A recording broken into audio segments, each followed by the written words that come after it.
मोदी सरकार मुझे लगता है जो अभी तक उसका समय रहा कार्यकाल 2014 से अब तक का अपने सबसे बुरे दौर से गुजर रही है। उसकी जो अभी यूजीसी का एक कानून लाए उसका समर्थन और विरोध जिसमें लोग लौबे उठे हैं, उनका एक कारण कुछ भी हो सकता है वो ओबीसी वोट को ललचाने के लिए लाए होंगे, लेकिन कहीं ना कहीं उन्हें सवर्णों को निश्चित तौर पर नाराज़ किया है। जो सवर्ण उनकी एक वो हुआ करते थे, धुरी हुआ करती थी, गारंटी हुआ करते थे, वो उसको बिगड़ने का खतरा है। लोगों के अंदर रोष है।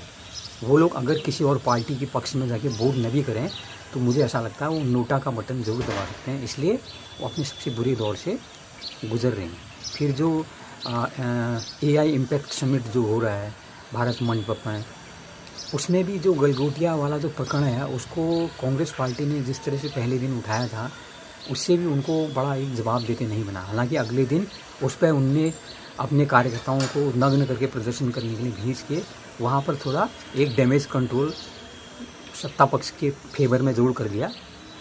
लेकिन निश्चित तौर पे फिर भी मोदी सरकार जो है, जब एक बार ये युद्ध हुआ था भारत पाकिस्तान के बीच में, भी उसमें जो ने सीज़ फायर कर दिया था, लोगों ने कहा कि तो पाकिस्तान पर जीतने वाले थे और सरकार ने यहाँ पर सीज़ फायर करके बहुत गलत काम किया है। फिर उसके बाद ट्रम्प का स्टेटमेंट आ गया कि भारत और पाकिस्तान तो बड़ी भयंकर लड़ाई के मुहाने पर खड़े थे, मैंने उन पर टैरिफ का दबाव डाला इसलिए उन्होंने सीज़ फायर किया। कि मैंने उनको दबाव नहीं डाला होता तो शायद एक बहुत बड़ी तबाही होती।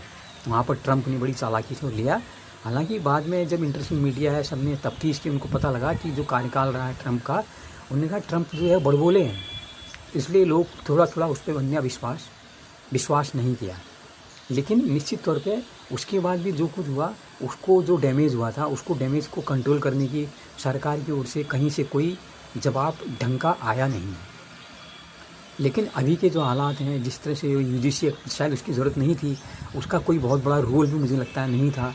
एक कॉलेज कैंपस में समरसता फैलाने के बदले वहाँ पर ये किसी को अधिकार देने के, किसी को भी बुला के उसके ऊपर लांछन लगाई करेंगे, ये कदम शायद मेरे लिए लगता है उनके लिए एक सुसाइडल अटेम्प्ट हो सकता है।